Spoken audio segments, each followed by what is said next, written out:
Si tu cherches le livre à lire cet été, les pieds dans le sable, ou juste essayer de t'évader un petit peu de ta petite vie de l'été, dans une histoire simplement pour t'évader, reste bien là. Car aujourd'hui, je vais te proposer quelques livres que tu pourrais lire cet été. J'en ai déjà plus ou moins 5 à te proposer, et après je t'en proposerai quelques autres qui peuvent être sympas mais que je n'ai pas encore lus, mais que j'aimerais lire.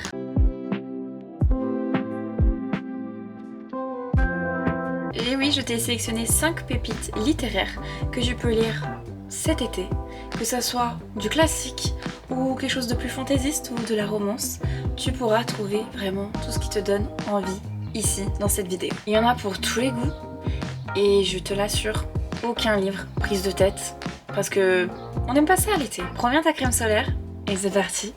Voici 5 livres à lire cet été et plus. Si tu aimes les crimes policiers ou tout ce qui est un peu thriller, je te propose déjà Agatha Christie, peu importe le livre. Là c'est le crime de golf par exemple que j'ai lu en mars cette année, mais bon j'ai le bouquin depuis un petit peu plus longtemps, mais qui est très facile à lire. Je l'ai lu en moins d'une semaine concrètement. Il y a combien de pages? À 220 pages, ça se lit très rapidement, ça peut se lire en une journée, en une après-midi, ça peut se lire en une semaine si t'as pas le temps, on s'en fiche, mais c'est très très bien. Aussi, bouquin que je n'ai pas là avec moi, mais qui est chez moi à Barcelone, c'est tout simplement la chronique de La femme de ménage de Frida McFadden. Parce que oui, Frida McFadden, elle a un crayon incroyable pour tout ce qui est un peu meurtre, tout ce qui est un peu élucidation, avec un petit peu de mystère, etc. Franchement, La femme de ménage, incroyable. J'ai lu le premier, j'ai lu le second. Là, il faut que je m'achète le troisième et le quatrième, parce que ouais, il y en a encore 2 autres dans la série de La femme de ménage. Et après, elle en a encore sorti d'autres, comme La Psy ou quoi d'autre, qui sont aussi des chefs-d'œuvre que tout le monde recommande. Donc n'hésite pas, parce que vraiment, si elle est recommandée par autant de personnes, c'est que c'est à lire. Et c'est un petit livre de poche aussi comme ça, donc ça se lit hyper rapidement. Moi je les ai lus en une journée, donc n'hésite pas. Si tu as un peu plus lecture entre guillemets classique, je te propose aussi Le Grand Moule de Alain Fournier.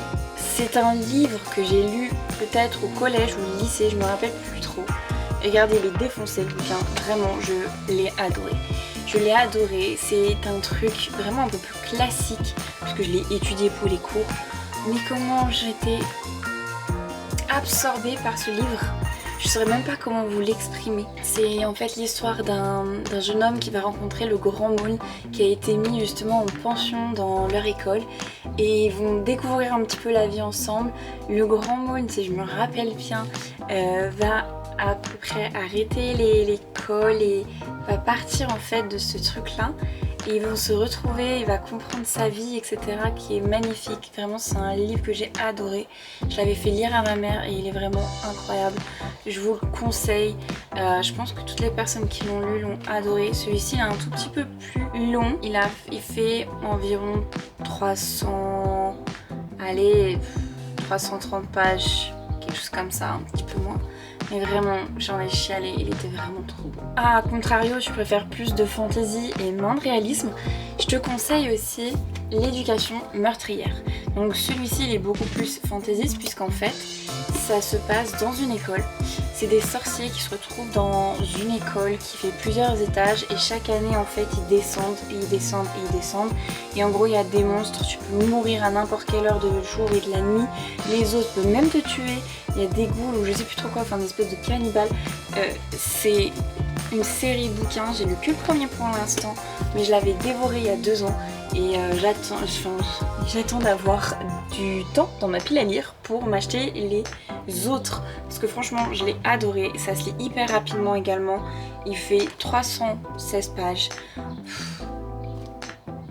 Trop bien, ça parle de magie, ça parle d'une école, mais ça n'a rien à voir avec Harry Potter parce que vraiment du meurtre partout, c'est sanglant, j'ai adoré. Et si par contre tu préfères un petit peu de romance, je te conseille aussi la série Play Hard.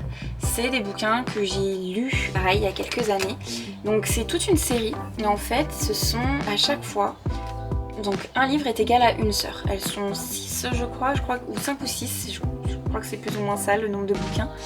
Et en fait, elles ont toutes un petit peu des patterns parce que Elles ont grandi sans leur maman, l'une de leurs sœurs a fait office de maman et je crois que c'est celle-ci justement. À chaque fois, elles font partie d'une agence sportive qui est dirigée par leur père et elles ont chacune un sport prédéfini. Donc chacune un sport prédéfini et elles vont rencontrer leur futur homme du coup via ce genre de choses. Donc parfois elles le connaissent déjà dans le passé, parfois elles vont le rencontrer du tout au tout, parfois elles ont déjà eu des échos et en fait il est mal luné. Enfin, chaque histoire est un peu différente, même si elles sont intimement liées puisque forcément ce sont des sœurs et que le papa est un peu l'entremetteur. Mais franchement je les ai trouvées super bien. Il n'y a pas beaucoup... Je me rappelle pas d'avoir vu beaucoup de smut, c'est vraiment des romances. Vraiment c'est... il y a quand même deux nanas sur 3, hein, mais je trouve que c'est vraiment des romances qui se lisent facilement. Donc celui-ci est quand même beaucoup plus long, puisque c'est des bouquins de 520 pages, quelque chose comme ça. Mais qu'est-ce que c'est facile à lire. De toute façon, tout ce qui est romance, c'est facile à lire. Donc moi, je vous le conseille. Si à présent, vous êtes un petit peu bilingue en espagnol, ou en tout cas vous comprenez l'espagnol et que vous voulez lire des bouquins en espagnol, vous le savez, j'ai commencé la série des Armas. J'ai déjà lu Solo en Verano, qui est le premier tome, et là je suis en train de lire du coup Todo es Fuego, qui est le second tome, et après il y en aura un troisième. Et en gros, j'adore, c'est un petit peu des ennemis to lovers qui commencent justement, lui c'est le meilleur ami du frère de la fille. Et en fait, ils sont plus ou moins amoureux, et c'est compliqué, et ils se détestent, et à chaque fois, ils se mettent les uns sur la tête et tout, c'est n'importe quoi. Mais on aime ça, c'est plaisant, c'est mignon, c'est tout en Espagne, c'est à Tenerife, c'est beau, ça fait chaud, c'est parfait pour tout ce qui est playa. Et en plus, peut-être qu'il existe en français, j'en ai aucune foutue idée. Mais s'il existe en français, n'hésitez pas, hein. Franchement, c'est de la bonne romance. Et celui-là, il y a vraiment, ils sont trop bien. Je les surkiffe. Donc je vous les conseille fortement si vous voulez lire un livre en espagnol ou pratiquer votre espagnol. Parce que moi, c'est comme ça que je pratique le plus. C'est en lisant du coup mes 2 petits bouquins. Et ça fait un vocabulaire, les gars. Incroyable. Après, il faut le pratiquer, mais... je vous jure que c'est aidant. C'est aidant. Maintenant, on va commencer à 5 livres que moi je n'ai pas lus, mais que j'aimerais bien lire. Le tout premier, c'est Demain tout commence de Marc Lévy. Je ne sais pas si je l'ai peut-être pas ici, ma mère l'a peut-être, je n'en sais rien. Mais c'est quelque chose qui est ultra facile à lire, avec des personnages attachants, un décor incroyable. C'est le bouquin parfait en fait pour commencer l'été en douceur. C'est comme le Grand Môle. Si tu aimes des livres qui te font rire, sourire et pleurer à la fois, ils sont faits pour toi. Après, si on revient côté thriller, comme Agatha Christie ou Freida McFadden, je te propose de lire La vérité sur l'affaire Henri Kébert de Joel Dicker. Un suspense fou, une ambiance américaine, tout ce qu'on aime. Et tu seras tellement pris dans ce livre que tu vas oublier de te retourner et tu vas peut-être cramer. Un petit livre qui peut être feel good et qui te fait du bien. Pour un roman qui te réchauffe le cœur, c'est Le parfum du bonheur, plus fort sous la pluie de Virginie Grimaldi. Virginie Grimaldi, j'en ai tellement entendu des masses et des masses que je veux lire ces livres. Et ça en fait partie. Tout simplement parce que c'est drôle, c'est touchant, c'est léger. Et c'est parfait quand on veut juste se reposer sans se prendre la tête. Vous savez, le soir, quand vous avez juste le petit vent après la chaleur, vous sortez de la douche, c'est pile le moment pour lire ce bouquin. Également, un livre que je veux vraiment lire mais qui est compliqué et qui doit se lire sur la plage, ça peut être intéressant pour juste simplement vous booster personnellement et c'est vous construire pour tout ce qui est confiance en vous. C'est les 4 accords de Toltec. Les 4 accords de Toltec de Don Miguel Ruiz, qui est quand même un bouquin, je pense que vous avez déjà entendu parler, qui en fait